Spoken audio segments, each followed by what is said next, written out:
Class, a very good morning to all of you. Good morning. सबको मेरी आवाज आ रही है?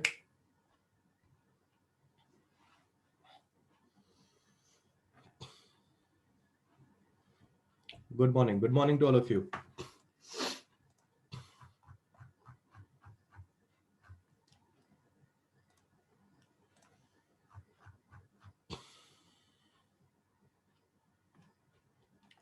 Yes, good morning.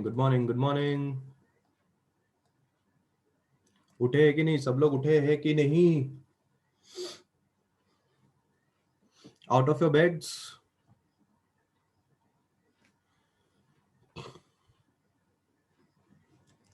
कर सकते हैं, स्टार्ट कर सकते हैं. Give me a yes, all of you. Give me a yes. Come on.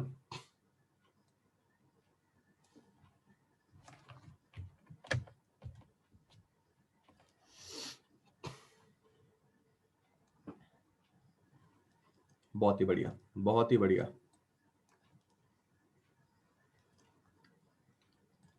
चलिए स्टार्ट करते हैं. आज हम लोग स्टार्ट करने जा रहे हैं chapter number 3, that is motion in a plane. ठीक है.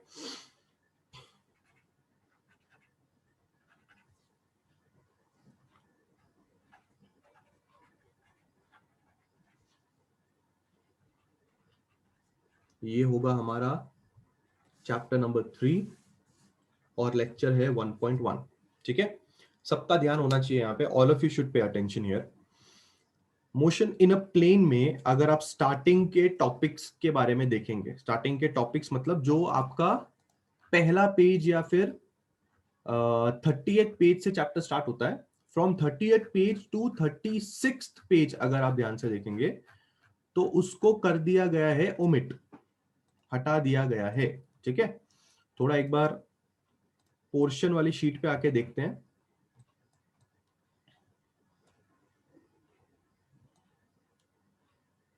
ये देखिए, ये आपका जो पोर्शन हटाया है उसकी शीट आपके सामने है. Third chapter motion in a plane rectilinear motion का page number 30 to 36, that is 3.2 topic. ये इसको उड़ा दिया गया. ठीक है. But what we will do is that हम लोग ये टॉपिक थोड़ा पढ़ेंगे क्योंकि ये टॉपिक इंपॉर्टेंट है. अगर हम लोग को जो आगे की चीजें हैं अगर वो समझनी है तो हमें ये पेजेस समझने पड़ेंगे. ठीक है. तो थोड़ा इन पेजेस के ऊपर भी ध्यान देंगे. स्टार्टिंग के 6 पेजेस उन्होंने हटा दिए हैं. डायरेक्टली जो टॉपिक हमें पढ़ना चाहिए यहां पे वो है motion in 2 dimension in a plane. मतलब मोशन इन 2D पढ़ना चाहिए. डायरेक्टली हमें ये वाले टॉपिक से शुरुआत करनी चाहिए. ठीक है. After 6 pages. बट हम लोग स्टार्टिंग के भी टॉपिक्स देखने वाले हैं थोड़े बहुत क्योंकि इंपॉर्टेंट है. छोटी छोटी बातें हैं, फटाफट समझ लेते हैं तो आगे हमें चीजें अच्छी तरह से समझ में आएंगी. ठीक है. अच्छी तरह से सब लोग का ध्यान यहाँ पे होना चाहिए. वेकेशन मोड से सब लोग बाहर आ जाने चाहिए. ठीक है. चलिए स्टार्ट करते हैं. सबसे पहली चीज जो आप लोग को पता होनी चाहिए वो ये है कि जब भी कोई ऑब्जेक्ट मूव करता है, जब भी हम मोशन के बारे में बात करते हैं किसी भी ऑब्जेक्ट के, ठीक है, तो वो जो मोशन होगा किसी भी ऑब्जेक्ट का वो अराउंड 3 कैटेगरीज में डिवाइड किया जाता है. कितने कैटेगरीज में डिवाइड किया जाता है? 3 कैटेगरीज में डिवाइड किया जाता है. तो मैं लिखना चाहूंगा मोशन किसका? Of object. किसी भी ऑब्जेक्ट का मोशन बेसिकली डिवाइड किया जाता है 3 तरह की कैटेगरीज में. अब वो 3 तरह की कैटेगरीज क्या है जरा बिल्कुल ध्यान से समझेंगे. जो सबसे पहली कैटेगरी है उसको बोला जाता है motion along a straight line. इस चीज को आप रेक्टिलीनियर मोशन और कभी कभी सिर्फ और सिर्फ लीनियर मोशन और कभी सिर्फ ना सिर्फ ट्रांसलेशनल मोशन के नाम से जानते हैं। या आपने ऐसा कभी इसको सुना होगा। मैं रिपीट करता हूं, जब भी कोई ऑब्जेक्ट मोशन कर रहा होगा तो हो सकता है कि वो स्ट्रेट लाइन के अलोंग मोशन कर रहा हो, एक सीधी लाइन, बिल्कुल सीधा सीधा ट्रैवल कर रहा हो। एकदम जब कोई ऑब्जेक्ट स्ट्रेट ट्रैवल करता है तो उसको motion along a straight line बोला जाता है। इसके जो अलग अलग नाम हैं, यानी कि रेक्टिलिनियर मोशन, लीनियर मोशन या ट्रांसलेशनल मोशन, ये तीनों नाम के फॉर्म में भी आपको चीजें कभी ना कभी सुनाई दे सकती हैं, इसलिए इनको भी आप अच्छी तरह से तीनों नाम को भी याद रखेंगे। ये जो टॉपिक है, इस टॉपिक को स्किप कर दिया गया। ये जो 30 to 36 पेज है ना, उस पूरे पेजेस में इसके बारे में बातचीत होती है। क्यों स्किप कर दिया है? क्योंकि बचपन में इसके बारे में बातचीत हो गई है, 8वीं 9वीं 10वीं तक आप स्ट्रेट लाइन ही पढ़ते आ रहे हो, इसलिए स्किप कर दिया गया। पर हम लोग फिर भी ये चीजों के बारे में बात करेंगे, ठीक है। जो दूसरे तरह का मोशन है, ये तो कौन सा तरह का मोशन हो गया? ये पहले तरह का मोशन हो गया, ठीक है। जो दूसरे तरह का मोशन होता है उसको बोला जाता है मोशन इन 2D। 2 डायमेंशन में जब कोई बंदा मोशन करे। अब 2 डायमेंशन में मोशन करने का मतलब क्या है? 2 डायमेंशन में मोशन करने का मतलब ये है कि वो किसी प्लेन में मोशन करेगा। मतलब इसको आप और क्या बोल सकते हैं? आप इसको बोल सकते हैं मोशन इन अ प्लेन। अब देखो, तुम लोगों ने स्केलर्स एंड वेक्टर्स यानी कि मैथमेटिकल मेथड चैप्टर तो पढ़ा है, तो तुम्हें इस बात का फर्क समझने में टेंशन नहीं आना चाहिए कि मैं स्ट्रेट लाइन की जब बात कर रहा हूं और जब मैं प्लेन की बात कर रहा हूं तो उसमें फर्क क्या है। तुमने मैग्नेटिज्म जैसा चैप्टर पढ़ लिया है, तो तुम्हें इस बात का फर्क नहीं पता होना, मतलब तुमको टेंशन नहीं आना चाहिए कि एक एक्सिस यानी कि एक लाइन और एक प्लेन यानी कि 2D प्लेन क्या होता है। तो तुम्हें इन सब चीजों में समझना है कि अगर मैं motion in a straight line की बात कर रहा हूं तो हो सकता है कि मैं ये बोलने की कोशिश कर रहा हूं कि ऑब्जेक्ट सिर्फ और सिर्फ आई कैप में जा रहा है, ऑब्जेक्ट सिर्फ और सिर्फ जे कैप में जा रहा है, ऑब्जेक्ट सिर्फ और सिर्फ के कैप में जा रहा है। सिर्फ आई कैप का मतलब ये होगा कि ऑब्जेक्ट सिर्फ एक्स एक्सिस में ट्रैवल कर रहा है, तो ये लाइन हुआ ना, मोशन इन स्ट्रेट लाइन हुआ ना। ऑब्जेक्ट सिर्फ और सिर्फ जेड एक्सिस में ट्रैवल कर रहा है, के कैप में ट्रैवल कर रहा है, तो ये मोशन इन स्ट्रेट लाइन हुआ ना। पर अगर मैं तुमको ये बोलूं कि तुम्हारा ऑब्जेक्ट एक्स एक्सिस और वाई एक्सिस दोनों में ट्रैवल कर रहा है, इसका मतलब ऑब्जेक्ट के पास आई कैप और जे कैप दोनों है। इसका मतलब ऑब्जेक्ट किस में ट्रैवल कर रहा है? ऑब्जेक्ट प्लेन में ट्रैवल कर रहा है। अब हाउ इज इट पॉसिबल? ऐसे कैसे पॉसिबल हो सकता है? उसके एग्जाम्पल जरा देखेंगे, अंडरस्टैंड करेंगे कि ये चीज कैसी हो सकती है। पर थोड़ा एक आइडिया देता हूं मैं आपको, एक सिंपल सा आइडिया देता हूं। हो सकता है कि कोई ऑब्जेक्ट आगे भी बढ़ रहा है और ऊपर भी जा रहा है। बिल्कुल ध्यान से सोचिए मैंने क्या आपको एग्जाम्पल दिया। एग्जाम्पल नंबर 1 में अगर आप ध्यान से देखेंगे, if here I right example और मैं आपको यह बोल रहा हूं कि ऑब्जेक्ट ऐसे ट्रैवल कर रहा है, ऑब्जेक्ट ऐसे ट्रैवल कर रहा है, ये मैंने आपको ऑब्जेक्ट की वेलोसिटी का डायरेक्शन दिखाया।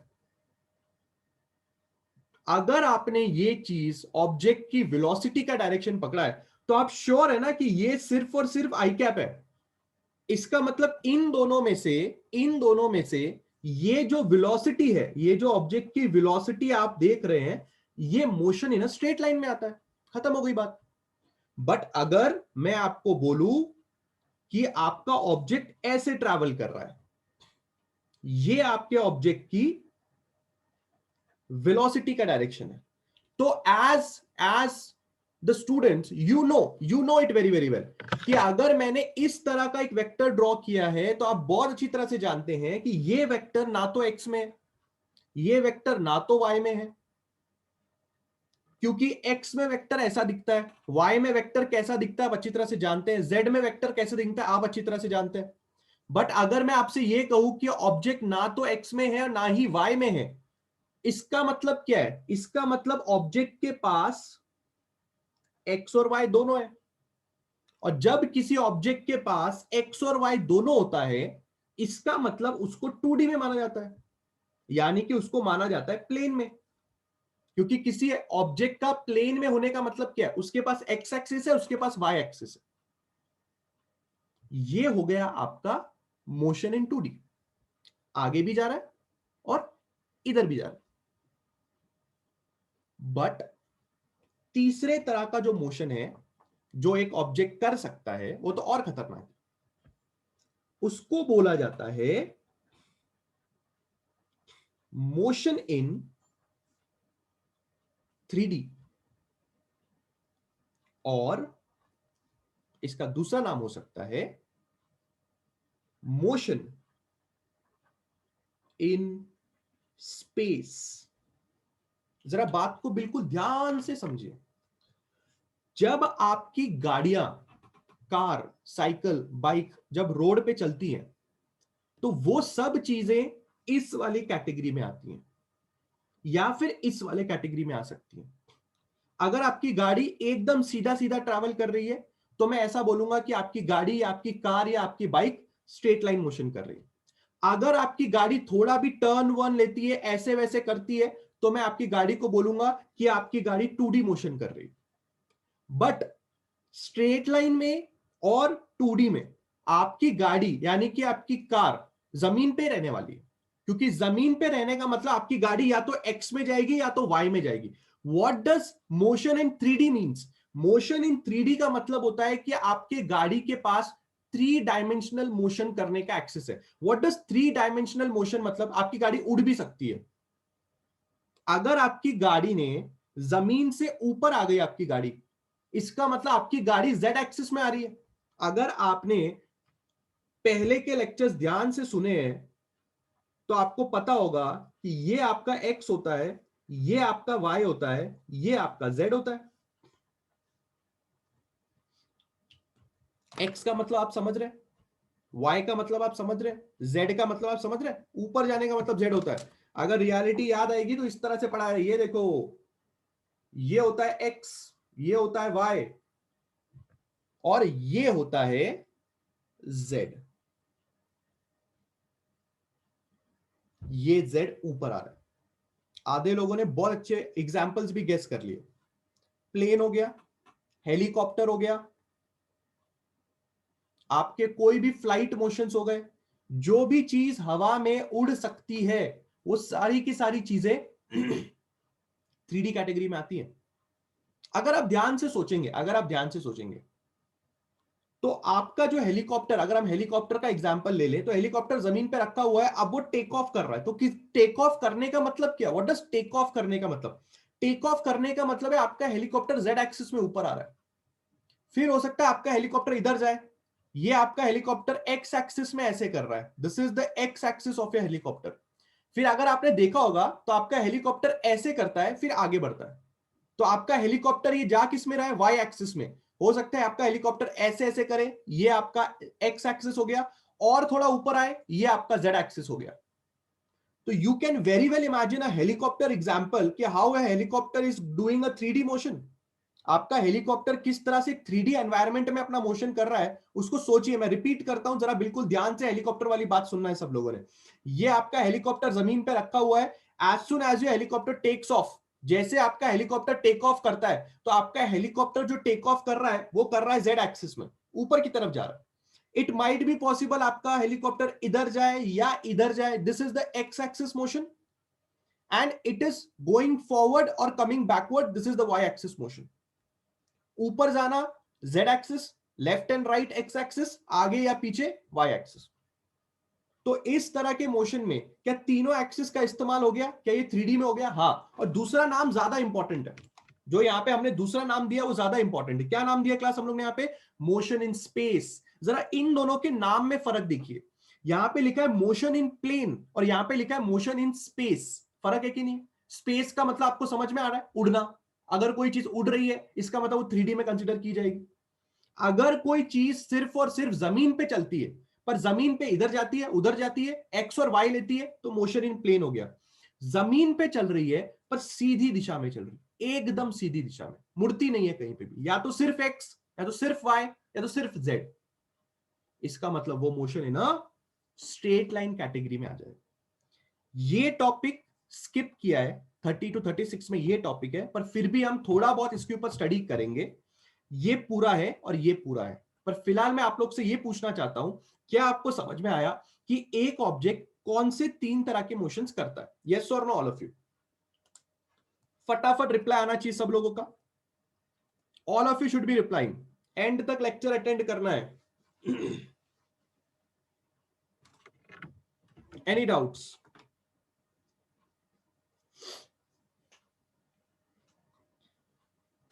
सब लोग को समझ में आ चुका है?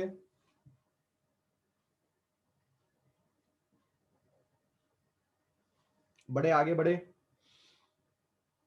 यस, बर्ड्स भी 3D मोशन ही करेंगे, एब्सोल्युटली करेक्ट। जो भी चीज हवा में उड़ती है सब चीज 3D कैटेगरी में आएगी। हेलीकॉप्टर हो, प्लेन हो, आपने कोई बॉल कैचम कैच के लिए ऊपर फेंक दिया, कोई बंदे ने फुटबॉल को लात मार दी, हो सकता है कभी आपने बाइक उड़ा दी, बाइक तो जमीन पे चलती है, हो सकता है आप हीरो बन रहे हो, बाइक उड़ा दी, 3D में आ जाएगा। बहुत ही बढ़िया। चलो, अब ये सब चीजें समझने के बाद इन सब चीजों के बारे में ध्यान से बात को समझना है, ठीक है? I don't know how to pronounce your name, I can pronounce your surname, I think D'Souza is your surname. Attention पे कीजिए, ठीक है? आपने अगर बाकी चैप्टर्स अटेंड नहीं किए हैं तो कुछ फर्क नहीं पड़ने वाला है, अंडरस्टैंड करने की कोशिश कीजिए। If you be in that fear कि मैंने बाकी चैप्टर्स नहीं किए हैं तो पूरा फिजिक्स ही आपको समझ में नहीं आएगा। होल्ड ऑन, थोड़ा लंबी सांस लो, take a deep breath and pay attention, ठीक है? Don't take tension. Human is 2D है सर, ह्यूमन 2D है। अगर आप जंप करते हो तो आप 3D भी कर सकते हो ना, आदित्य प्रजापति, है ना? अगर आप जंप करते हो तो आप 3D भी कर सकते हो ना, बराबर है sir? Jumping is a person, वही मैं बोल रहा हूँ कृष। आप हो सकते हैं ना, कभी कभी वो खेला है बचपन में ऐसा, जैसे लंगड़ी टांग खेलते थे अपन, खेला है कि कभी फुटबॉल खेला है? फुटबॉल में आदमी उछलता नहीं है क्या? यस, तो इट इज पॉसिबल कि हम 3D भी कर सकते हैं। हो सकता है आप कूदी मार के, हो सकता है लेफ्ट साइड में जा रहे हो, राइट साइड में जा रहे हो, कूदी भी मार रहे हो, राइट साइड में भी जा रहे हो, लेफ्ट साइड में, इट इज पॉसिबल। तो आप भी 3D कर सकते हो, ठीक है? चलिए, ये था हमारा फर्स्ट पेज आज का। आगे बढ़ रहे हैं। अगले पेजेस में कुछ बातें जो आपको पहले से पता होनी चाहिए और स्किप कर दी गई हैं, पर फिर भी हम डिस्कशन कर रहे हैं, जिसमें जो सबसे पहली चीज हम डिस्कस करने जा रहे हैं, ठीक है, वो होता है डिस्प्लेसमेंट। एज आई सेड, चीजें पता होनी चाहिए आपको। अब डिस्प्लेसमेंट के बारे में क्या समझना, क्या है डिस्प्लेसमेंट के बारे में? डिस्प्लेसमेंट के बारे में यह समझना है कि आप डिस्प्लेसमेंट को देखते कैसे हो, how do you understand what is a displacement? क्या ये एक motion in straight line category में आएगा? क्या ये मोशन इन 2D में आएगा? कि ये मोशन इन 3D में आएगा? है ना? आपने जब भी कोई वर्ड सुनना है, आपने जब भी कोई वर्ड सुनना है, तो बेसिकली आपने ये अंडरस्टैंड करना है कि उसकी कैटेगरी में क्या क्या हो सकता है, वो किस किस कैटेगरी में आपके सामने आ सकता है, ठीक है? तो जब भी आप डिस्प्लेसमेंट के बारे में सोचते हैं तो डिस्प्लेसमेंट बेसिकली दो पॉइंट के बीच का शॉर्टेस्ट डिस्टेंस होता है, शॉर्टेस्ट डिस्टेंस, ठीक है? क्या बोलते हैं हम लोग इसको? It is the shortest distance between two points. किसी भी दो पॉइंट्स के बीच का शॉर्टेस्ट डिस्टेंस आप डिस्प्लेसमेंट के नाम से जानते हैं, ठीक है? अब कैसे इस चीज को कैसे बताया जाएगा? मैं हर बार ये एग्जांपल देता हूं, वापस दे रहा हूं। ये पॉइंट ए है आपके लिए, ठीक है? ये पॉइंट आपके लिए बी है। Now if you want to travel from a point A to point B, जो मैं आपको यहां पे अभी दिखा रहा हूं, आप यहां पे ए पॉइंट देख पा रहे हैं और आप यहां पे बी पॉइंट देख पा रहे हैं। मैंने बहुत बार ये कहा है आप लोगों से कि to travel from A point to B point infinity तरीके हैं। क्या? I repeat my statements. There are infinity ways to travel from A to B. Infinity तरीके। इंफिनिटी तरीका होने का मतलब क्या है? आप ए से पहले अमेरिका जाओ, फिर बी पे आओ। आप ए से पहले भोपाल जाओ, फिर बी पे आओ। आप ए से पहले कहीं और जाओ, कहीं और जाओ। कितनी भी तरीके से आप ए से बी पहुंच सकते हो। बट इन इंफिनिटी वेज में से एक ऐसा तरीका होगा, जो तरीका अगर आपने फॉलो किया तो आप ए से बी तक सबसे शॉर्टेस्ट वे में पहुंच सकते हो। सबसे शॉर्टेस्ट वे में ए से बी तक पहुंच सकते हो। ए से बी जाने का जो तरीका है, उनमें बहुत सारे तरीके हो सकते हैं। ये हो सकता है, ये हो सकता है, बहुत सारे तरीके हो सकते हैं। बट जो शॉर्टेस्ट तरीका होगा वो ये होगा।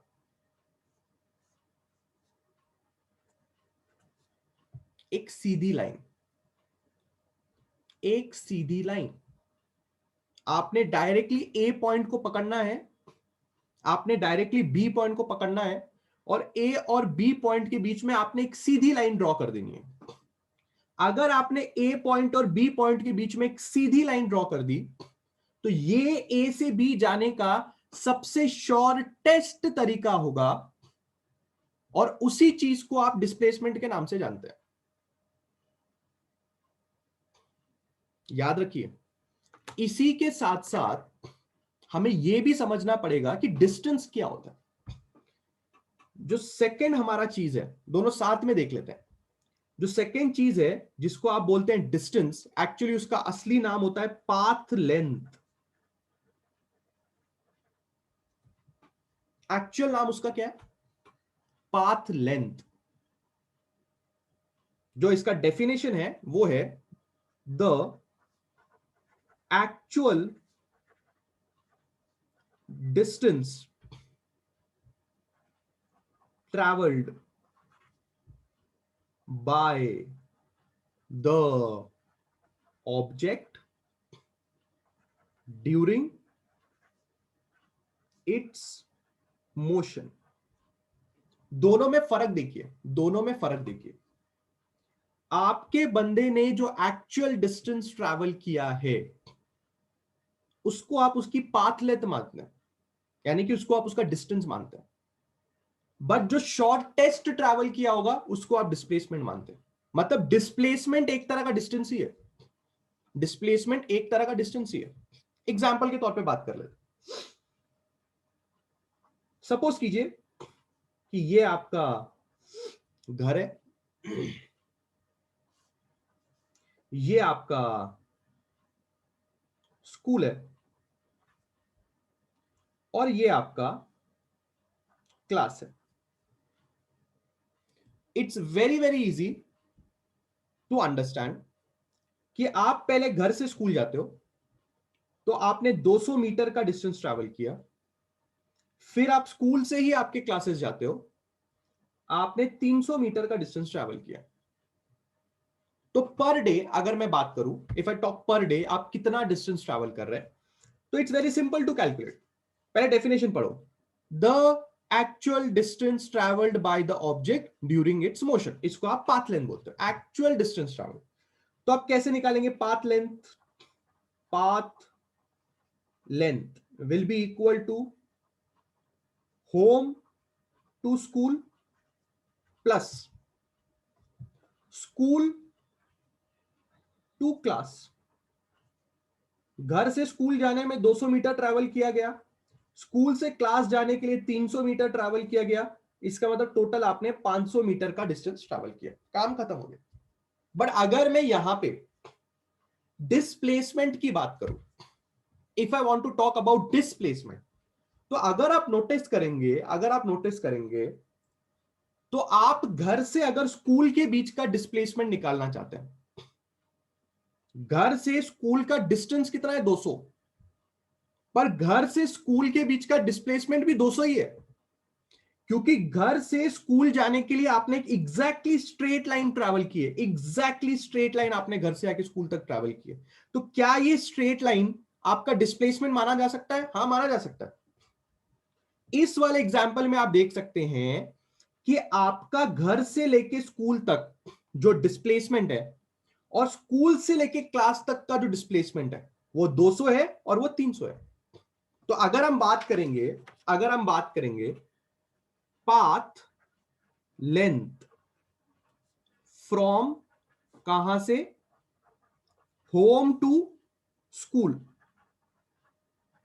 ये बराबर है, किसके बराबर है, ये बराबर है displacement from home to school का, जो है 200 मीटर। पहले तो ये बात सब लोग समझ के रखो कि मैं क्यों बोल रहा हूं कि घर से स्कूल तक जाने का डिस्टेंस और घर से स्कूल तक जाने का डिस्प्लेसमेंट दोनों सेम है। क्योंकि घर से स्कूल जाने के लिए आपने एक स्ट्रेट लाइन फॉलो किया, एक शॉर्टेस्ट डिस्टेंस के फॉर्म में आपने ट्रैवल किया। इसलिए अगर कोई आपसे पूछता है घर से स्कूल जाने के लिए कितना डिस्टेंस ट्रैवल किया, यानी कि पाथ लेंथ, वो भी 200 ही होगा, और घर से स्कूल जाने का डिस्प्लेसमेंट भी 200 ही होगा। अगली चीज, path length from school to class, वो बराबर होगा displacement from school to class के बराबर, जो कि है कितना, 300 मीटर। क्यों ऐसा, क्योंकि आपने स्कूल से क्लास जाने के लिए स्ट्रेट लाइन ट्रैवल किया। हाँ, तो स्कूल से क्लास जाने के लिए अगर डिस्टेंस 300 का है तो स्कूल से क्लास जाने का डिस्प्लेसमेंट भी 300 का होगा। याद रखिए, आप हरदम शॉर्टेस्ट वे की बात जब करेंगे वो डिस्प्लेसमेंट ही डिस्टेंस होता है। तो आप स्कूल से क्लास एकदम सीधा गए, एकदम शॉर्टेस्ट वे में गए, तो आपका यही हो गया। अब इसी सिनेरियो को जरा अलग वे में एक्सपीरियंस करके देखते हैं। सपोज कीजिए कि ये आपका घर, ये आपका स्कूल, ये आपका क्लास। आप ऐसे और ऐसे, यानी कि 200 मीटर और 300 मीटर ट्रैवल करके आप स्कूल और क्लास जाते थे। पर एक दिन आपको पता चला कि आपको स्कूल जाने से पहले एक नोटबुक खरीदनी है। तो अब आपने क्या किया, आपने घर वालों को बोला कि मैं बाजू वाले दुकान से होते हुए स्कूल जाऊंगा। तो आप पहले बाजू वाले दुकान में गए, शॉप जो कि थोड़ा साइड में था, फिर आप वहां से आपके स्कूल पहुंचे। जरा ध्यान से देखिए आपने क्या किया, एक्चुअल देखिए, just look at the actual जो आप रेगुलरली ट्रैवल करते थे और आपने आज के दिन में क्या ट्रैवल किया। उसके बाद आपको क्लास जाना था और आपकी क्लास की नोटबुक भी खत्म हो गई थी। तो इस रास्ते में पढ़ने वाला एक दुकान आपने वो चूज किया, ये आपका शॉप और ये आपका क्लास, ये आपके आज का वे है, होम से स्कूल जाके स्कूल से क्लास जाने। It's very very simple to understand कि आपने ये जो ब्राउन कलर का पाथ चूज किया है ये डिस्टेंस वाली कैटेगरी में आएगा, ये अब डिस्प्लेसमेंट नहीं है। क्योंकि होम से स्कूल जाने का जो सबसे शॉर्टेस्ट तरीका था वो स्ट्रेट लाइन था, ये आपने फॉलो किया क्या, ये आपने फॉलो नहीं किया। तो हो सकता है कि यहां से शॉप जाने के लिए आपने 100 मीटर का ट्रैवल किया, शॉप से आपने स्कूल आने के लिए 200 मीटर का ट्रैवल किया। इसका मतलब the total displacement travelled is 100 plus 200 that is 300। पर शॉर्टेस्ट कितना था, 200 था। ये डिस्प्लेसमेंट हो गया और ये दोनों मिला के डिस्टेंस हो गया। सिमिलरली हो सकता है कि यहां से यहां आने के लिए आपने और कुछ ज्यादा या कम डिस्टेंस ट्रैवल कर लिया होगा, तो ये आपका डिस्प्लेसमेंट हो जाएगा और इन दोनों को मिला के आपका डिस्टेंस हो जाएगा। पहले वाला एग्जांपल में क्या समझाने की कोशिश की, पहले वाला एग्जांपल में यह समझाने की कोशिश की कि डिस्प्लेसमेंट और डिस्टेंस बराबर हो सकता है। इट इज पॉसिबल कि आपका डिस्टेंस और आपका डिस्प्लेसमेंट बराबर हो सकता है। Distance and displacement can be equal, but I gave you another example जिसमें डिस्टेंस और डिस्प्लेसमेंट इक्वल नहीं है। कब इक्वल नहीं होगा, जब आप शॉर्टेस्ट पाथ चूज नहीं करेंगे तो आपका डिस्टेंस और डिस्प्लेसमेंट अलग अलग हो जाएगा। क्या ये दो बातें सब लोगों के दिमाग में क्लियर है कि डिस्प्लेसमेंट और डिस्टेंस को कैसे देखना है? गिव मी यस और know all of you. Reply आना चाहिए, सब लोगों का रिप्लाई आना चाहिए। क्या सब लोगों के दिमाग में ये बात क्लियर है कि एक पॉइंट से दूसरे पॉइंट तक जाने के लिए अगर आपने शॉर्टेस्ट वे चूज किया, वही आपका डिस्टेंस, वही आपका डिस्प्लेसमेंट। पर अगर आप ऐसा नहीं करेंगे तो आपका डिस्टेंस और डिस्प्लेसमेंट अलग अलग हो जाएगा। हाँ या ना?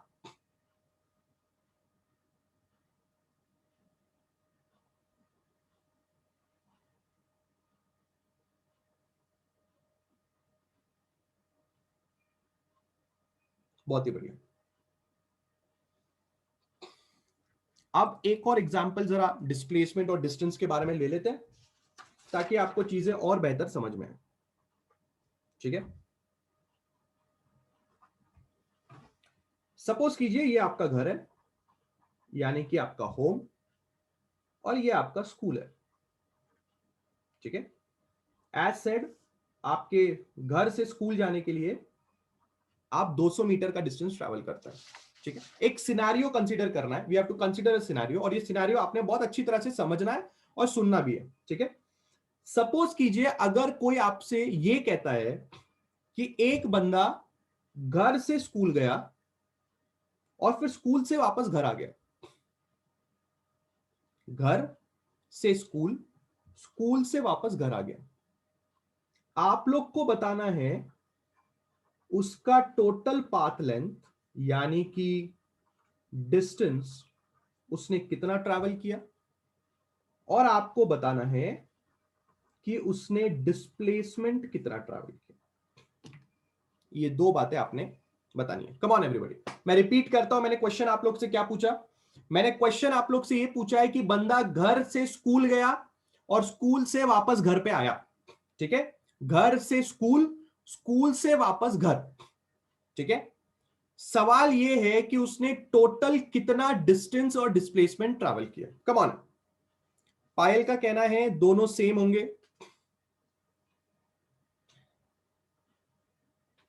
Okay, distance 200, distance 400। Come on come on come on, सब लोगों का रिप्लाई आना चाहिए।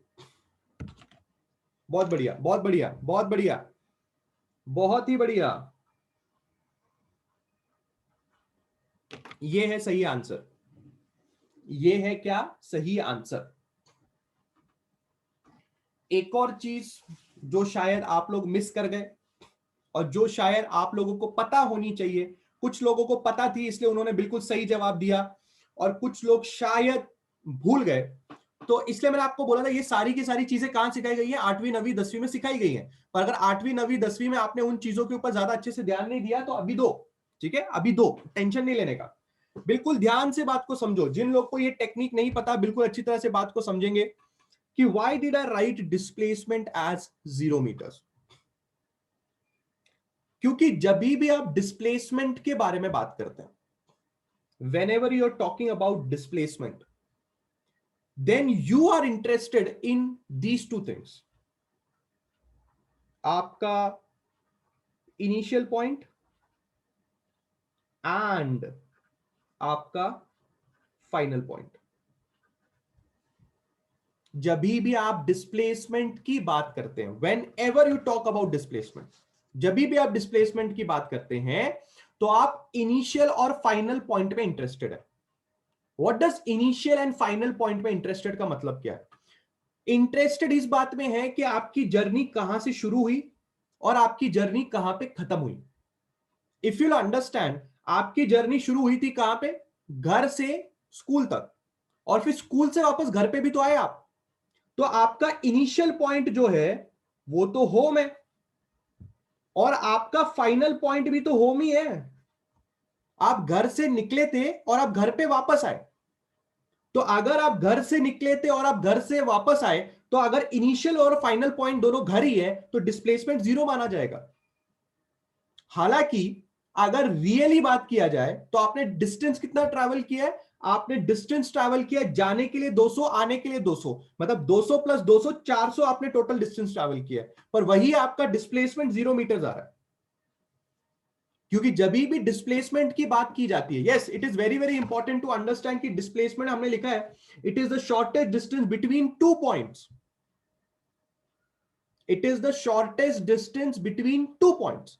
ये जो 2 पॉइंट्स मैंने लिखे हैं, ये 2 पॉइंट्स में मुझे ये भी लिखना चाहिए कि आपका इनिशियल पॉइंट एंड आपका फाइनल पॉइंट बहुत ज्यादा इंपॉर्टेंट है।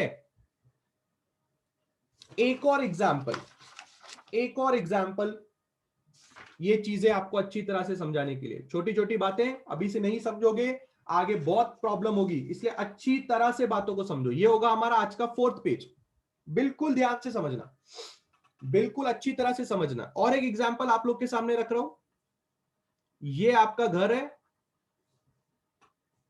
ये आपका स्कूल है, और ये आपका यहां पे बीच में क्लास है। आप सबसे पहले घर से स्कूल जाते हो, 200 मीटर ट्रैवल करके, फिर आप स्कूल से क्लास में आते हो, 50 मीटर ट्रैवल करके। आपको बताना है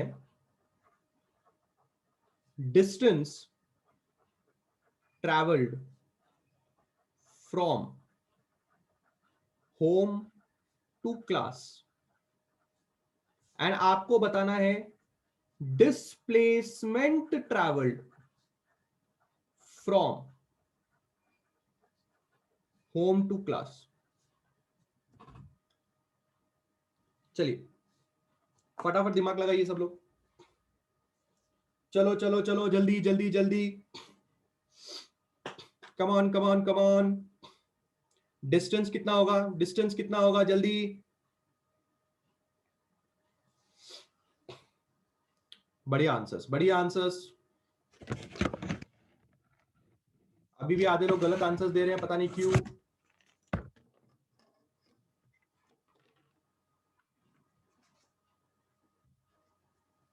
बढ़िया बढ़िया।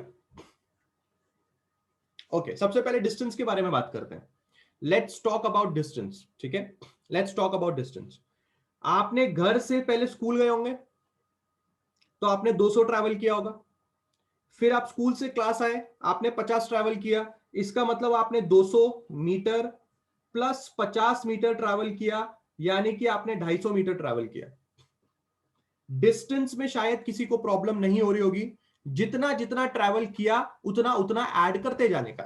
पहले घर से स्कूल गए, फिर स्कूल से क्लास गए, घर से स्कूल 200, स्कूल से क्लास 50, 200 प्लस 50, काम खत्म। But whenever you are discussing about displacement, तो आपने याद रखना है पूरी की पूरी जर्नी आपके लिए इंपॉर्टेंट नहीं है। आप कहां से कहां गए ये आपके लिए इंपॉर्टेंट नहीं है, आप किधर से कहां तक पहुंचे, मतलब इनिशियल और फाइनल पॉइंट आपके लिए इंपॉर्टेंट है। तो अगर आप नोटिस करेंगे, इनिशियल पॉइंट आपके लिए घर है, फाइनल पॉइंट आपके लिए क्लास है, तो घर से क्लास का डिस्टेंस निकालना बहुत इजी है। अगर घर से स्कूल 200 था और स्कूल से क्लास 50 है, तो बचा हुआ डिस्टेंस कितना हुआ? घर से क्लास का डिस्टेंस कितने का हुआ? घर से क्लास का डिस्टेंस हुआ 150 का। अगर आप थोड़ा एक्स्ट्रा दिमाग लगाएंगे तो आपको खुद ही पता चल जाएगा कि घर से स्कूल टोटल 200 था, स्कूल और क्लास के बीच में अगर 50 है, तो घर और क्लास के बीच में ये डिस्टेंस कितने का आएगा? कॉमन सेंस वाली बात है, ये डिस्टेंस 150 का आएगा, वही आपका डिस्प्लेसमेंट हो गया। हाँ या ना हो जाए? क्या आपको बात समझ में आ रही है? डिस्प्लेसमेंट और डिस्टेंस में सबसे बड़ा फर्क क्या है? डनाडन डन।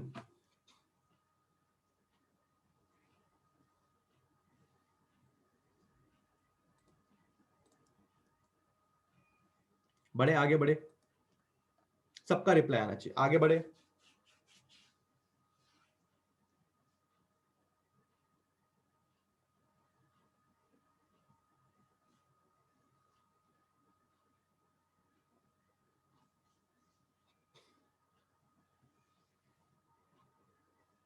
ठीक है, चलो, एनी डाउट्स? किसी को डाउट है? क्लियर है? आगे बढ़ सकते हैं। Any doubts? कोई मुझे डाउट पूछना चाहता है? क्लियर है? डिस्टेंस और डिस्प्लेसमेंट क्लियर है? आगे बढ़ू? बढ़िया। अब अगली चीज समझने जा रहे हैं। अब आपने डिस्टेंस और आपने डिस्प्लेसमेंट अच्छी तरह से समझ लिया, ठीक है। अब वापस दो चीजें हमें अच्छी तरह से समझनी है। एक चीज है उसको बोला जाता है एवरेज वेलोसिटी, एंड और एक चीज है उसको बोला जाता है एवरेज स्पीड।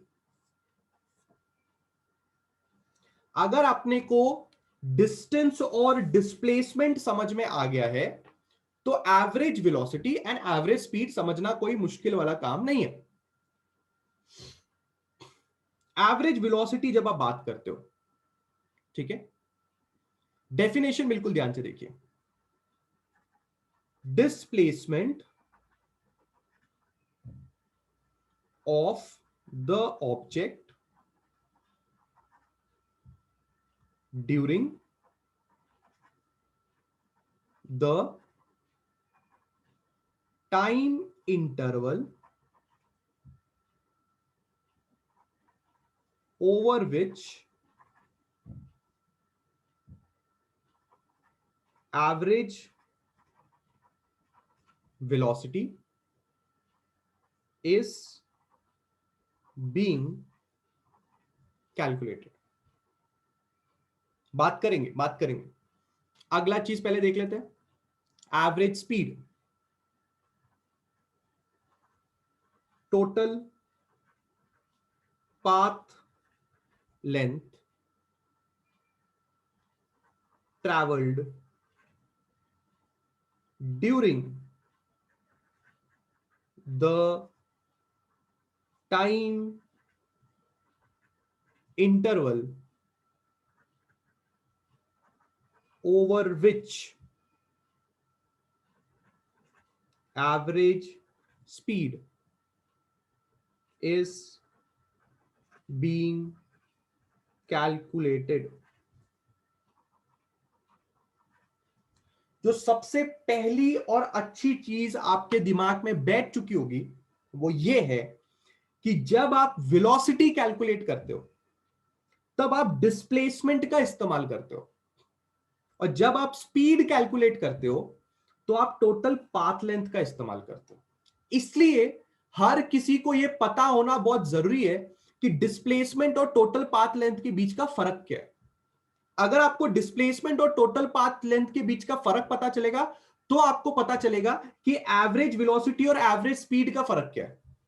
जब भी वेलोसिटी कैलकुलेट की जाती है तो डिस्प्लेसमेंट का इस्तेमाल किया जाता है, जब भी स्पीड कैलकुलेट किया जाता है तो टोटल पाथ लेंथ का इस्तेमाल किया जाता है। जैसे कि मैंने आपसे अभी अभी कहा कि डिस्प्लेसमेंट और टोटल पाथ लेंथ कभी ना कभी बराबर हो सकते हैं। अभी मैंने आपको एग्जांपल भी दिया था कि डिस्प्लेसमेंट और टोटल पाथ लेंथ बराबर हो सकते हैं। अगर डिस्प्लेसमेंट और टोटल पाथ लेंथ बराबर हो गए तो वेलोसिटी और एवरेज स्पीड भी बराबर हो जाएंगे, क्योंकि अगर ये दोनों ही बराबर हैं तो ये दोनों भी बराबर हो सकते हैं। पर कब हो सकते हैं? जब ये दोनों एक दूसरे के बराबर होंगे, यानी डिस्प्लेसमेंट और टोटल पाथ लेंथ एक दूसरे के बराबर होना चाहिए। दूसरी चीज जो आपने समझनी है, वो आपने ये समझनी है कि जो टाइम इंटरवल का इस्तेमाल यहां पे किया जाएगा, because you are talking about velocity, you are talking about speed, तो जो टाइम इंटरवल का इस्तेमाल होगा वो टाइम इंटरवल वो लेना है जिस टाइम इंटरवल पे आपको वेलोसिटी निकालने के लिए बोला गया। अभी मैं एग्जांपल लूंगा तो आपको बेटर समझ में आएगा कि हम क्या बात कर रहे हैं, पर फिलहाल बात को ध्यान से समझिए। During the time interval over which average velocity is being calculated, मतलब टाइम इंटरवल वो लेना है जिस वक्त एवरेज वेलोसिटी निकालने के लिए बोला गया है। सिमिलरली टोटल पाथ लेंथ पे भी टाइम इंटरवल वही लेना है over which the average velocity is being calculated. Definitions एक बार अगर आपको थोड़े बहुत भी समझ में आ गए होंगे, जरा एक एग्जांपल ले लेते हैं और स्टडी कर लेते हैं कि क्या चीज कैसे दिखाई देगी। सबसे पहले एवरेज वेलोसिटी का एग्जांपल ले लेता हूं, फिर एक एवरेज स्पीड का एग्जांपल लेता हूं, चीजें बेटर समझ में आएंगी। सबका ध्यान यहां पे होना चाहिए। ये होगा हमारा page number 5। Pay attention all of you.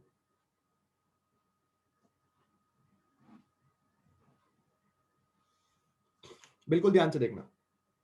Example, if the position of an object r x is equal to plus 2 meter and x is equal to plus 4 meters at times t is equal to 0 and t is equal to 1 minute respectively. Find average velocity. Question आप लोग के सामने है, जरा अच्छी तरह से बात को समझते हैं कि क्वेश्चन क्या आपसे बोलने की कोशिश कर रहा है.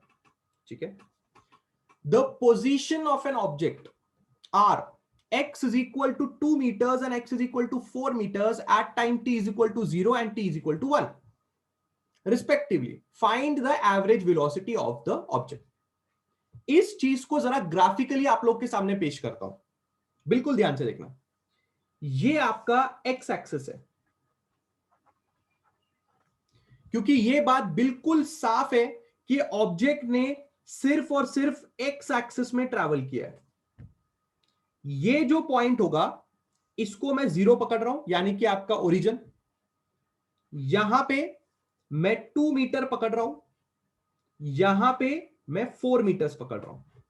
अगर आप ध्यान से अंडरस्टैंड करेंगे तो ये साफ साफ बताया गया है कि आपका ऑब्जेक्ट जब वक्त बराबर 0 हो रहा था तो आपका ऑब्जेक्ट यहां पे था.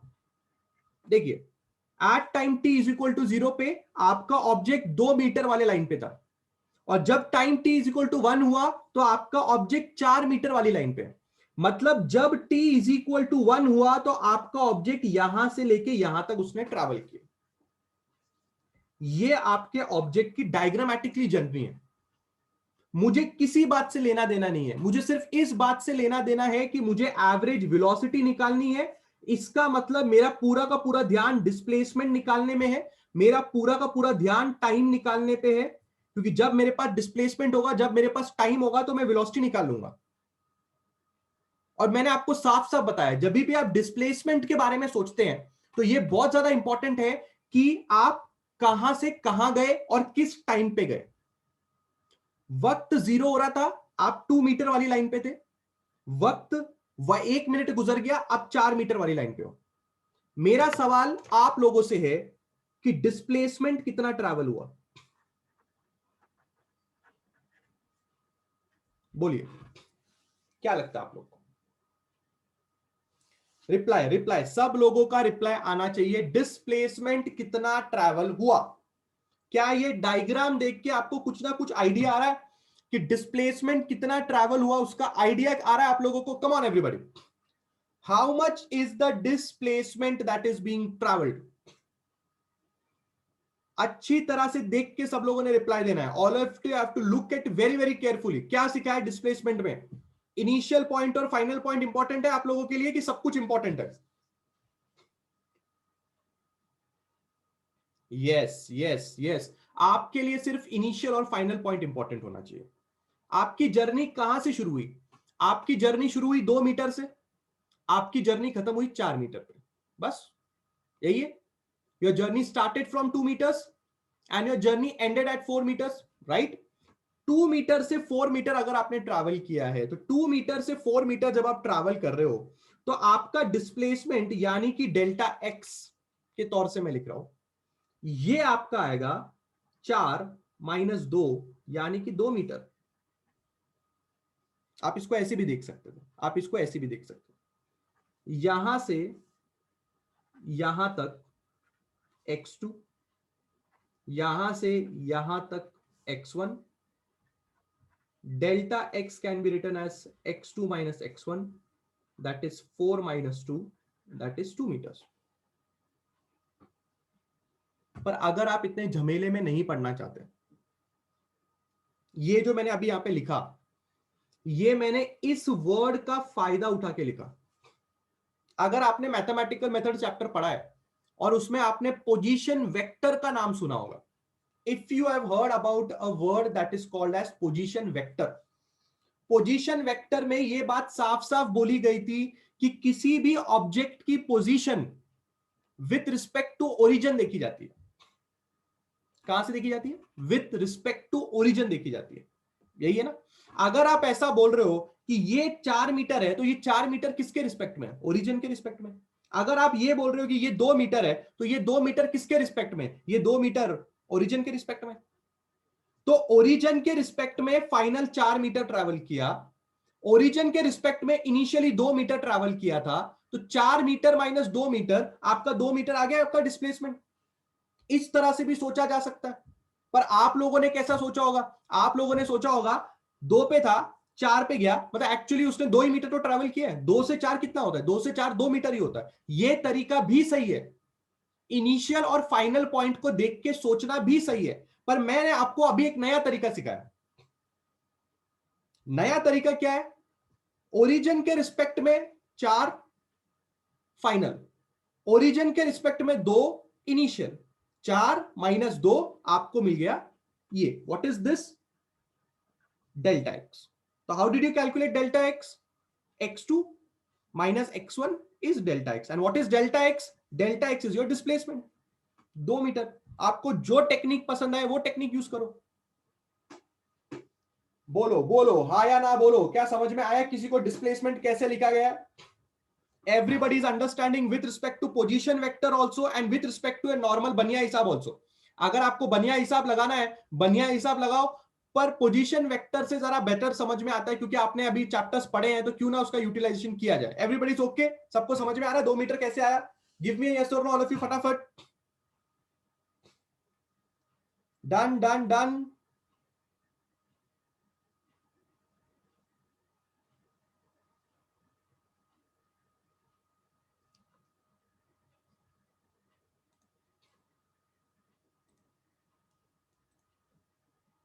बढ़िया। अब डेफिनेशन में क्या लिखा गया? डेफिनेशन में लिखा गया है कि जो भी एवरेज वेलोसिटी निकालनी है उसका टाइम इंटरवल बिल्कुल ध्यान से देखो। तो ये कहानी होने में, यानी कि 2 मीटर से 4 मीटर जाने में उनको टाइम कितना लगा, तो टाइम निकाल लेते हैं। बिल्कुल सिंपल है टाइम। पर टाइम के लिए भी मैं लिखूंगा क्या? Delta T. फाइनल टाइम कितना था? फाइनल टाइम कितना था? फाइनल टाइम था 1, इनिशियल टाइम था 0। इसका मतलब टोटल टाइम हमको लगा 1 मिनट। काम खत्म हो गया। अब आप डिस्प्लेसमेंट निकालना चाहते हैं, तो आप एवरेज वेलोसिटी निकालना चाहते हैं, तो एवरेज वेलोसिटी आपकी कितनी आएगी? आपकी एवरेज वेलोसिटी आएगी delta x by delta T, यानी कि 2/1, यानी कि आपकी एवरेज वेलोसिटी आ रही है 2 मीटर्स प्रति सेकेंड, और आप लिख सकते हैं 2 आई कैप मीटर्स प्रति सेकेंड। आई कैप मैंने क्यों डाला है आपको पता चल गया होगा। क्या ये एग्जाम्पल अच्छा था? क्या आपको चीजें समझ में आई?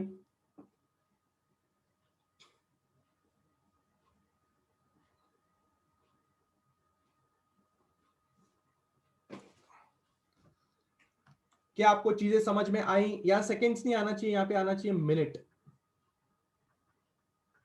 Metres per minute, metres per minute, क्योंकि टाइम हमने मिनट में रखा है ना। डन है, डन है। Everybody is understood about this example? सब लोगों को ये बात समझ में आ रही है? क्लियर है? गिव मी यस और know all of you.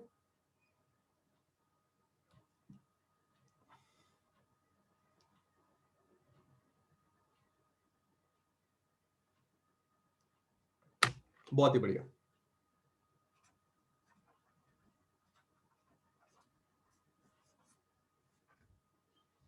So I hope आपको पता चला होगा कि एवरेज वेलोसिटी एक वेक्टर क्वांटिटी है, बिकॉज हम उसमें आई कैप का प्रयोग कर रहे हैं। आई होप आपको यह भी समझ में आ गया हो कि डिस्प्लेसमेंट भी एक वेक्टर क्वांटिटी है, जो पहले से ही पहले चैप्टर में बात कर ली हम लोग ने कि डिस्प्लेसमेंट एक वेक्टर क्वांटिटी होती है, डिस्टेंस एक स्केलर क्वांटिटी होता है, तो एवरेज स्पीड भी एक स्केलर क्वांटिटी होगा। ठीक है, ये एक वेक्टर क्वांटिटी में आता है और ये एक स्केलर क्वांटिटी में आता है। ठीक है, ये दो बातें भी आपके दिमाग में होनी चाहिए, क्योंकि एवरेज वेलोसिटी डिस्प्लेसमेंट से मिलके बनता है और average speed total path length से मिलके बनता है। तो अगर total path length is a scalar, then this is also scalar, and displacement and velocity दोनों वेक्टर कैटेगरी में आएंगे। इसलिए यहां पे मैंने आई कैप का प्रयोग किया है। मैं ये बताने की कोशिश कर रहा हूं कि हम लोग एक स्पेसिफिक डायरेक्शन में ट्रैवल कर रहे हैं जो कि एक्स एक्सिस का डायरेक्शन है। Now let us take an example to understand what is average speed. एक एवरेज स्पीड के बारे में हम क्या बात कर सकते हैं? अगर मैं ये same example, if I take this same example for average speed also, तो एवरेज स्पीड भी 2 मीटर प्रति मिनट ही आएगी। क्योंकि अगर आप नोटिस करेंगे तो आपको एक बात समझ में आ गई होगी कि इस पर्टिकुलर एग्जांपल में कहानी की शुरुआत हुई है 2 मीटर से और कहानी का अंत हुआ है 4 मीटर पे। उसने हमें यह बोला ही नहीं एग्जांपल में कि आपने 0 से चालू किया, आपने ये चालू किया, आपने वो चालू किया। तो अगर हम सिर्फ और सिर्फ ये वाली कहानी लेके चले, if I take just this कहानी फ्रॉम 2 to 4, तो आपकी एवरेज स्पीड भी सेम ही आएगी, 2 मीटर प्रति मिनट ही आएगी।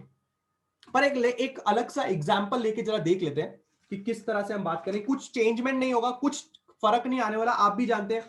सिर्फ टोटल पाथ लेंथ के बारे में बात कर रहे हैं, आपको काम समझ में आ जाएगा। Let's take an example to understand this thing. ये हमारा पेज नंबर 6 हो जाएगा। सपोज कीजिए कि कोई आपको डायरेक्टली ये बोलता है कि जो टोटल डिस्टेंस ट्रैवल्ड है वो आपका 500 मीटर का है, और इसको ट्रैवल करने के लिए जो आपको टाइम लगा, इसको ट्रैवल करने के लिए जो आपको टाइम लगा वो आपको लगा, सब सपोज कीजिए ये 500 मीटर ट्रैवल करने के लिए आपको लगा 120 सेकेंड। मैंने बहुत कम पकड़ लिया, ठीक है। तो डायरेक्टली अगर आपको निकालना है एवरेज स्पीड, तो एवरेज स्पीड हो जाएगा distance upon total time, 500 upon 120 metres प्रति सेकेंड। बट ये एग्जाम्पल देने से अच्छा मैं आपको एक रियल लाइफ का एग्जाम्पल देता हूं। जो एवरेज स्पीड वाली चीज होती है ना, वो रियल लाइफ में बहुत अच्छी तरह से यूज होती है। मैं आपको समझाता हूं कैसे। आपने कभी भी नोटिस किया होगा कि सपोज कीजिए कोई लोग कार में ट्रैवल करते हैं, तो वो एक जगह से दूसरी जगह तक जा रहे हैं, ठीक है ना, एक घर से एक डेस्टिनेशन तक जा रहे हैं। तो वो क्या करते हैं, वो कार के स्पीडोमीटर में एक बटन होता है। अगर आपने नोटिस किया होगा, कार के स्पीडोमीटर में एक बटन होता है, जिस बटन को दबा के जो स्पीडोमीटर होता है ना, उसकी वैल्यू 0 हो जाती है। बिल्कुल ध्यान से मेरी बात समझना। बाइक्स में भी होता है बट नॉर्मल बाइक्स में नहीं होता। एक बटन होता है जिसको दबा के आप स्पीडोमीटर, आप समझ रहे हैं स्पीडोमीटर क्या होता है? स्पीडोमीटर एक ऐसी चीज होती है जिसमें जितनी बाइक का या कार चली है उतना किलोमीटर दिखाता है, एक डेस्टिनेशन से दूसरी डेस्टिनेशन तक। तो सपोज कीजिए ये है आपका पॉइंट ए और ये है आपका पॉइंट बी। अब ऑब्वियस सी बात है, पॉइंट ए से पॉइंट बी जाने के लिए सीधा रास्ता तो होगा नहीं। सपोज कीजिए आप हैं मुंबई में और आपको आना है पुणे। तो क्या मुंबई से पुणे आने का एक सीधा रास्ता है, एक सीधा स्ट्रेट लाइन है? नहीं, मुंबई से पुणे आने का स्ट्रेट लाइन रास्ता तो है नहीं। तो ऑब्वियस सी बात है कि जब मुंबई से आप पुणे आएंगे तो आप बहुत सारा डिस्टेंस इस तरह से ट्रैवल करके आप पुणे पहुंचेंगे। तो ये पूरा का पूरा डिस्टेंस जो आपने मुंबई टू पुणे ट्रैवल किया है, ये आपके बाइक या कार का स्पीडोमीटर दिखाता है। ये जो स्पीडोमीटर आपको वैल्यू दिखाएगा, ये आपका टोटल डिस्टेंस ट्रैवल्ड माना जाएगा। ये बात आपने अच्छी तरह से याद रखनी है कि टोटल डिस्टेंस ट्रैवल्ड क्या होगा, ये आपने अच्छी तरह से याद रखनी है। जो स्पीडोमीटर, आपके गाड़ी का स्पीडोमीटर आपको दिखाता है, वो आपका टोटल डिस्टेंस ट्रैवल्ड होता है। तो अगर आपने पुणे टू मुंबई आना है, तो आपको पता है कि पुणे टू मुंबई आने के लिए अराउंड जो टाइम लगेगा आपको, वो लगेगा 3.5 आवर्स। और जो पुणे टू मुंबई का डिस्टेंस है, पकड़ के चलिए 200 किलोमीटर का है। तो आपके स्पीडोमीटर ने 200 किलोमीटर दिखाया जब आप पुणे पहुंच गए, और आपने जब मुंबई से आप निकले थे तो आपने टाइम देखा था, और पुणे पहुंचने के बाद भी आपने टाइम देखा, फिर आपने स्पीडोमीटर देखा, आपको पता चला कि स्पीडोमीटर दिखा रहा है कि हमने 200 किलोमीटर ट्रैवल किया 3.5 आवर्स पे, तो आप अपनी गाड़ी की एवरेज स्पीड निकाल सकते हो। आप अपनी गाड़ी की एवरेज स्पीड कैसे निकाल सकते हो? आपको पता है कि आपको फॉर्मूला पता है, distance upon time will be 200 upon 3.5 kilometre per hour. इसको आप सॉल्व करें, ये आपके गाड़ी की एवरेज स्पीड निकल जाएगी। एवरेज स्पीड का मतलब समझिए, एवरेज स्पीड का मतलब ये है कि टोटल ए से बी जाने में आपकी गाड़ी एवरेजली कितनी चली। हो सकता है कभी ना कभी आपकी गाड़ी 100 किलोमीटर पर आवर पे चली होगी, हो सकता है कभी कभी आपकी गाड़ी 0 किलोमीटर पर आवर पे होगी क्योंकि आप टोल नाके पे रुके होंगे, हो सकता है कभी 50 पे, कभी 60 पे, कभी 70 पे, हो सकता है 0 to 120 के बीच में आपकी गाड़ी की वैल्यू फ्लक्चुएट कर रही थी, पर आप एवरेज निकालते हो। याद है एरर्स एंड मेजरमेंट में एवरेज वैल्यू निकाली थी, एक बच्चे ने ये वैल्यू निकाली, एक बच्चे ने ये वैल्यू निकाली, उसने ये निकाली, सारी वैल्यूज को डिवाइड करके फिर आपने एवरेज वैल्यू निकाली, वो आपकी एवरेज स्पीड मानी जाती है। पर एवरेज स्पीड निकालने के लिए यह जानना बहुत जरूरी है कि आपने टोटल कितना डिस्टेंस ट्रैवल किया, और यह जानना बहुत जरूरी है कि वो डिस्टेंस ट्रैवल करने के लिए टोटल कितना टाइम लगा।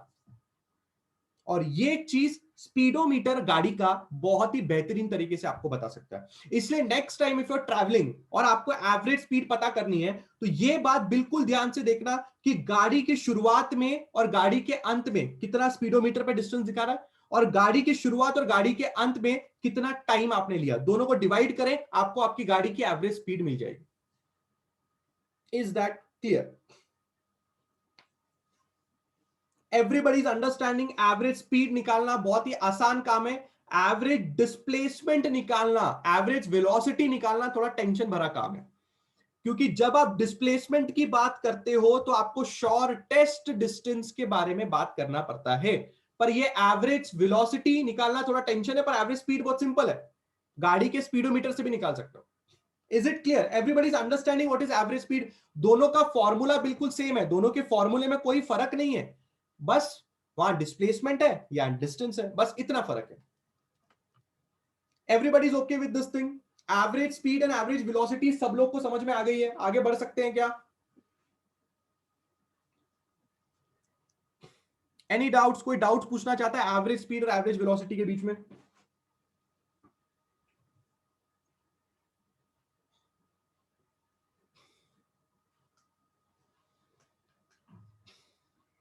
ओके चलो आगे बढ़ सकते हैं आप।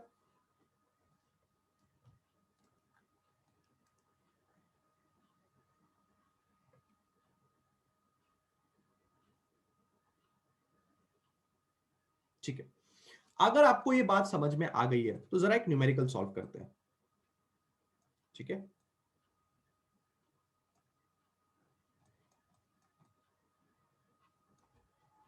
3.1 नाम का न्यूमेरिकल है यहां पे, बिल्कुल अच्छी तरह से देखते हैं कि एग्जाम्पल क्या बोलना चाह रहा है, हमको चीजें बहुत अच्छी तरह से समझ में आएंगी। A person walks from point P to point Q. ठीक है, एक पॉइंट पी है, वहां से क्यू पॉइंट तक एक पर्सन वॉक कर रहा है, और वो वॉक कर रहा है एक स्ट्रेट रोड पे 10 मिनट तक। Please pay attention to this word, उन्होंने साफ साफ बोला है कि वो वॉक कर रहा है स्ट्रेट रोड पे। इन 10 मिनट्स ही टर्न्स बैक।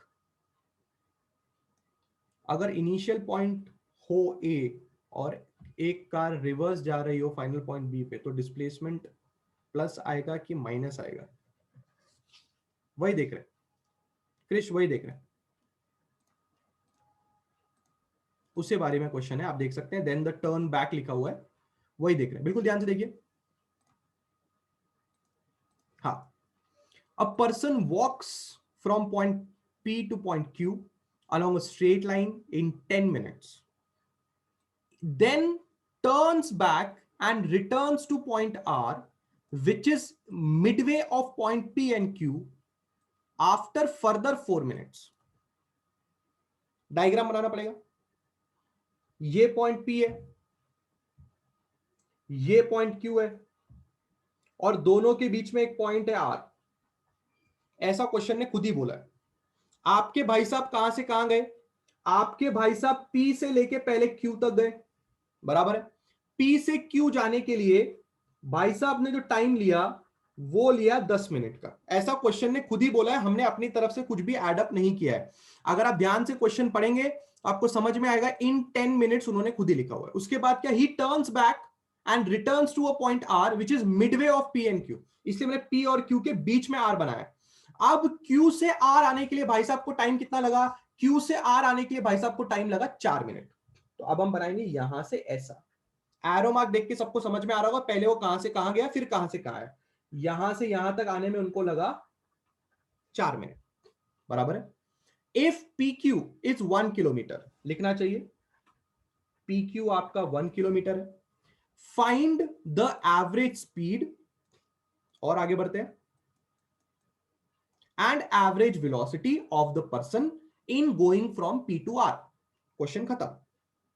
क्या है question, average velocity, average speed from P to R,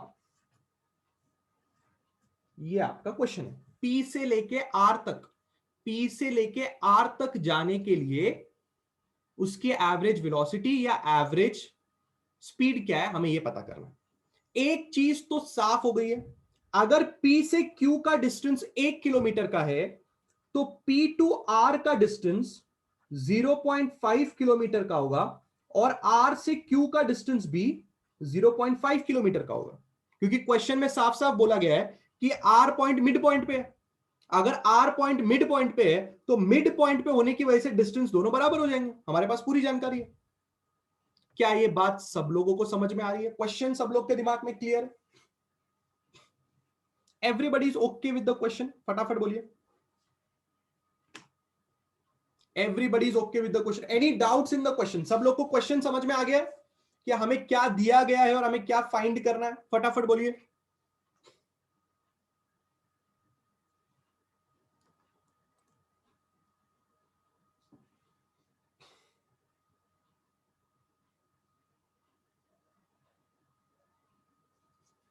चलिए स्टार्ट करते हैं फिर। एकदम सिंपल चीज है। सबसे पहले तो मैं इस बात में इंटरेस्टेड हूं कि पाथ लेंथ कितना है। पाथ लेंथ में मैं इंटरेस्टेड हूं। अगर आप नोटिस करोगे वो P से Q गया, फिर Q से R आया। P से Q 1 किलोमीटर प्लस Q से R 0.5 किलोमीटर, मतलब टोटल उसने 1.5 किलोमीटर का पाथ लेंथ ट्रैवल किया। अगर आप ये बात ध्यान से समझ पा रहे हैं तो P से Q गया था, फिर Q से R गया था। ये हो गया P से Q का, और ये हो गया Q से R का। तो टोटल पाथ लेंथ कितने का हो गया? टोटल पाथ लेंथ हो गया उसका 1.5 किलोमीटर का। यहां से यहां जाने के लिए 1 किलोमीटर, यहां से यहां जाने के लिए 0.5 किलोमीटर, 1 किलोमीटर प्लस 0.5 किलोमीटर आपका हो गया 1.5 किलोमीटर। काम खत्म। अब अगली चीज हमें क्या बात करनी है? अगली चीज हमें बात करनी है डिस्प्लेसमेंट के बारे में। अगर हम बात करना चाहते हैं अगली चीज डिस्प्लेसमेंट के बारे में। डिस्प्लेसमेंट के बारे में तुम्हें क्या जानकारी दी थी मैंने?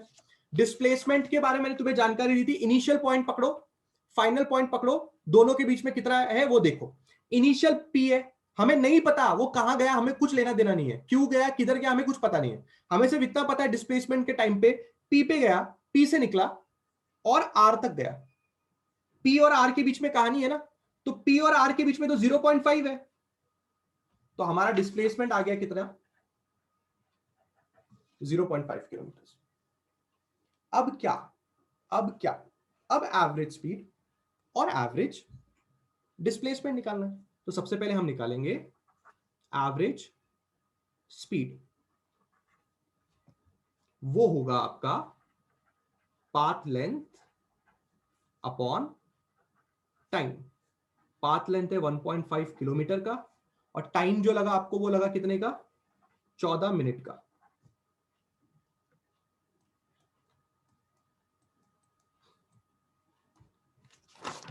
ये देखिए, P से Q जाने के लिए 10 मिनट बराबर, और Q से R आने के लिए 4 मिनट।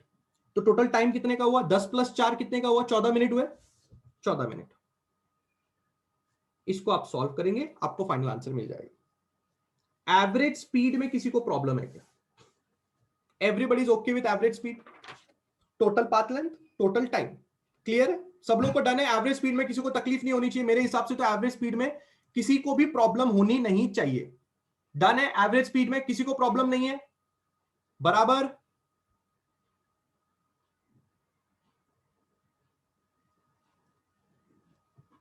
हाँ, तो पी और आर का ही ढूंढ रहे हैं ना, और किसका ढूंढ रहे हैं?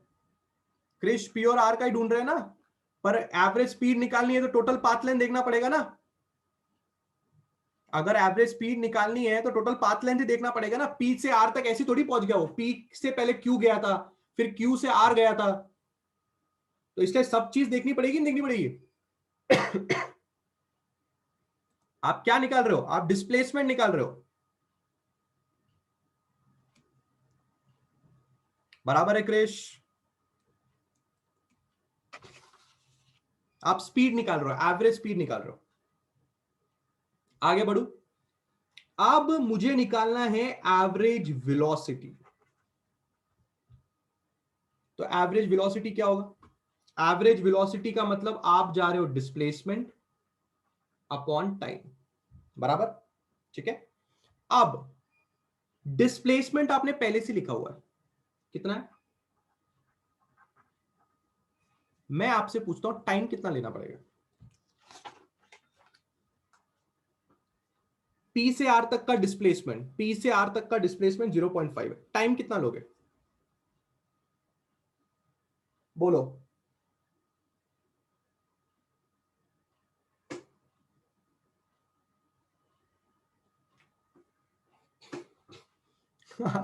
बोलिए बोलिए, टाइम कितना लोगे?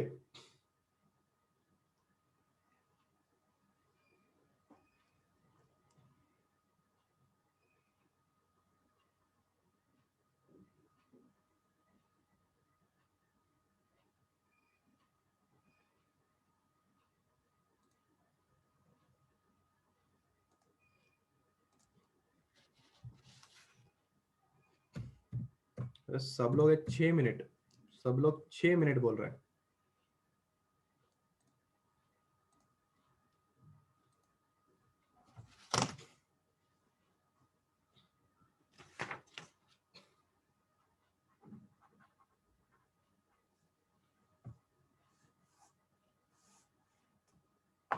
चौदह मिनट टाइम लोगे। कितना मिनट? 14 मिनट। अब यही चीज आपको समझनी है, यही चीज आपको समझनी है। इस पूरे लेक्चर का अंत सबसे इंपॉर्टेंट है, यहीं पे सब लोग मेन गलती कर देते हैं। मुझे एक बात बताओ, आप पी से आर की बातें सोच रहे हैं, आप पी से आर की बातें सोच रहे हैं, but because we are going via Q, so we will add the time. Yes yes Anand, absolutely correct. Yes Anand sir, displacement में पाथ लेंथ का टाइम क्यों लिया? नहीं नहीं, वही समझा रहा हूं सर, डिस्प्लेसमेंट में पाथ लेंथ का टाइम नहीं लिया, डिस्प्लेसमेंट में पाथ लेंथ का टाइम नहीं लिया। यही बात आप लोगों को समझनी है, यही बात है जो आप लोगों को समझनी है। इसलिए अच्छी तरह से बात को सुनना, अच्छी तरह से बात को सुनना, ठीक है? आप लोगों ने सबसे पहले आप लोगों ने क्या किया, जरा वो ध्यान से समझिए। क्या कभी टाइम को सबट्रैक्ट किया जा सकता है? पहली बात तो ये आपने सोचनी है। दूसरी बात आपने ये सोचनी है कि क्या वो बंदा सच में पी से आर गया था, कि वो पी से क्यू गया था, फिर क्यू से आर गया था? एक्चुअल मोशन क्या है, what is the actual motion, वो आपने ध्यान में रखना। एक्चुअल मोशन ये था कि वो पी से क्यू गया, क्यू से आर गया। ये सब चीज करने के लिए 14 मिनट का टाइम लगा। जो टोटल टाइम लगा वो कितने का लगा? 14 मिनट का लगा ये सब करने के लिए। एक्चुअल मोशन को ध्यान में रखो। जब आप डिस्प्लेसमेंट निकाल रहे हो, जब आप डिस्प्लेसमेंट निकाल रहे हो, तो क्या डिस्प्लेसमेंट की डेफिनेशन में यह लिखा हुआ था या आपके एवरेज वेलोसिटी के डेफिनेशन में ये लिखा हुआ था कि आपको शॉर्टेस्ट टाइम भी लेना है। डिस्प्लेसमेंट का मतलब शॉर्टेस्ट डिस्टेंस है, पर क्या उसमें टाइम भी शॉर्टेस्ट लेना है? क्या ऐसा बोला गया था? नहीं बोला गया था। क्या बोला गया था? क्या बोला गया था? पढ़िए, डेफिनेशन पढ़िए। Displacement of the object during the time interval over which the average velocity is to be calculated. ये बात सब लोगों को अच्छी तरह से समझ में आ गई कि डिस्प्लेसमेंट का सब लोगों ने गेस बहुत बराबर किया। जब मैंने यहां पे डिस्प्लेसमेंट पूछा तो सब लोगों का आंसर बहुत बराबर था, 0.5 बिल्कुल सही आंसर था, 0.5। टाइम में मार्क आ गए। याद रखिए, टाइम में क्या लिखा है?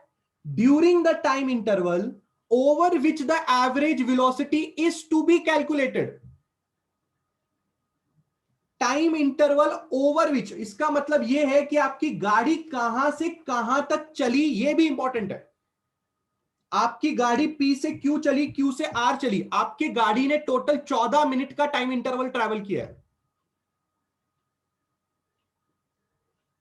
पर डिस्टेंस और डिस्प्लेसमेंट की फर्क की वजह से आप ये चीज ले रहे हो, पी आर में आप डिस्प्लेसमेंट ले रहे हो और पी आर में आप पूरा का पूरा डिस्टेंस भी ले रहे हो, पर टाइम तो 14 मिनट ही हुआ है ना। ये बात मैं आपको समझाने की कोशिश कर रहा हूं। टाइम में फर्क थोड़ी आया है, टाइम इंटरवल तो पूरा का पूरा ही लेना पड़ेगा ना। Is everybody understanding? सबसे बड़ी गलती इन दोनों में आप कहां करने वाले थे? टाइम 6 मिनट कैसे हो सकता है जब गाड़ी पूरी 14 मिनट चली हो? बोलो बोलो बोलो, दिमाग में बैठ रहा है? सबसे बड़ी गलती आप लोग कहां करोगे? टाइम इंटरवल जो पूरा का पूरा एवरेज वेलोसिटी या एवरेज स्पीड निकालने के लिए पूछा गया। टाइम इंटरवल पूरा का पूरा कितना है? टाइम इंटरवल पूरा का पूरा 14 मिनट का टाइम इंटरवल है। अब तुम्हारे दिमाग में सबसे इंपॉर्टेंट गलती कहां हो रही है पता है क्या? तुम्हारे दिमाग में सबसे इंपॉर्टेंट गलती, एक बच्चा सबसे बड़ा गलती कहां कर रहा है पता है?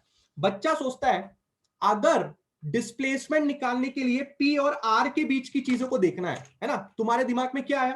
तुम्हारे दिमाग में आया ये, बस अगर मेरे लिए पी और आर इंपॉर्टेंट है तो अगर मैं पी और आर के बीच का 0.5 ले रहा हूं तो मैं सिर्फ पी और आर के बीच का ही टाइम लूंगा। पर तुम्हें किसने बताया पी से आर जाने का टाइम किधर लिखा हुआ? बता मेरे को।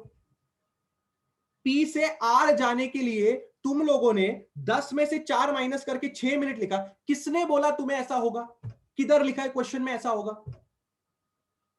तुमने तुम्हारा दिमाग लगाया कि P से Q जाने के लिए 10 मिनट लगा और Q से R जाने के लिए 4 मिनट लगा, तो P से R जाने के लिए 6 मिनट लगेगा। तुमने तुम्हारा दिमाग लगाया। ऐसा करना ही नहीं है।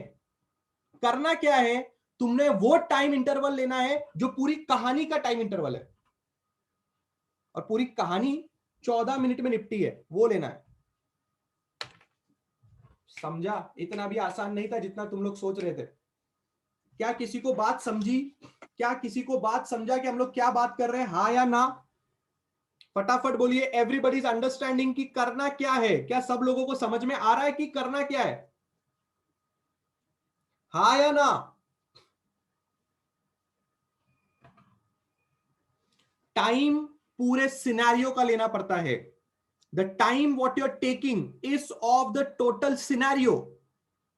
और डेफिनेशन में ये साफ साफ लिखा हुआ था, डेफिनेशन में साफ साफ लिखा हुआ था, time interval over which the velocity is to be calculated. पूरा टाइम इंटरवल कितना है? 14 मिनट का टाइम इंटरवल था। अब मैं तुम्हें ये वाला जब एग्जाम्पल करवा रहा था, कौन सा वाला एग्जाम्पल? जब मैं ये वाला एग्जाम्पल करवा रहा था तब तुमको ये दिमाग में क्लिक होना चाहिए था कि तुम्हारा चीज 2 मीटर से 4 मीटर तक ट्रैवल किया। 2 से 4 मीटर ट्रैवल करने के लिए 1 मिनट लगा कि नहीं लगा? तो सिर्फ 2 से 4 के बीच का टाइम इंटरवल, ये सिंपल था। यहां पे चीजें बहुत सिंपल जा रही थी। क्यों सिंपल जा रही थी? क्योंकि यहां पे ऐसा नहीं हुआ ना, यहां से यहां गया, यहां से वहां गया, इसलिए इसमें इतना कुछ दिमाग नहीं खनका। यहां दिमाग खनकना चाहिए। याद रहेगा? अरे याद रहेगा। पक्का सबको समझा है? Everybody understood? पक्का? हाँ या ना हो जाए एक बार फटाफट। चलो चलो फटाफट फटाफट फटाफट। अंडरस्टूड है? टेंशन मत लो, टेंशन मत लो। आज जाने के पहले दिमाग में एक चीज फिट करके जाओ। क्या फिट करके जाना है? क्या फिट करके जाना है? कि मैंने टोटल टाइम इंटरवल कंसीडर करना है जिस पे एवरेज वेलोसिटी को फाइंड करने के लिए बोला गया। एवरेज वेलोसिटी फाइंड करने के लिए जहां बोला गया वो पूरा टाइम इंटरवल मुझे कंसीडर करना है। नेक्स्ट लेक्चर में आएंगे, इसके ऊपर और एग्जांपल सॉल्व करेंगे। नेक्स्ट टाइम गलती नहीं करना है। Is that clear everybody? हाँ या ना? बड़े चलिए, मिलते हैं नेक्स्ट लेक्चर में। Ta-ta bye bye.